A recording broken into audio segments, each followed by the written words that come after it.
So before we look at setting the machine up, we need to go through the accessory box and make sure we have everything that we need and understand what everything's going to do within that box.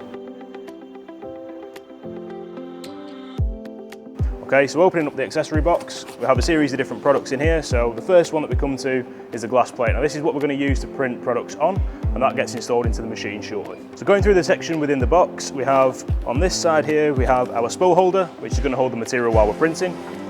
We have a glue stick, which we can use to help the print stick down while it's operational. We have oil and a grease that we use for standard maintenance that we'll have a look at later on. Screwdriver, which is going to be our best friend if there's anything that we need to readjust, retension. Then have our nozzle kit if you want to do faster prints or higher resolution parts.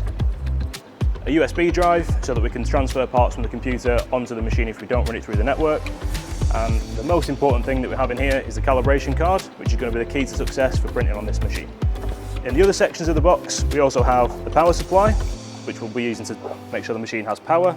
And in the final section of the box, we have a data cable for connecting the machine to the network, and we also have a kettle lead to power the power supply, which we're then going to use for the machine. That's everything that we're going to need to get the machine operational, so let's go through how we're going to set this machine up and look at the standard operation.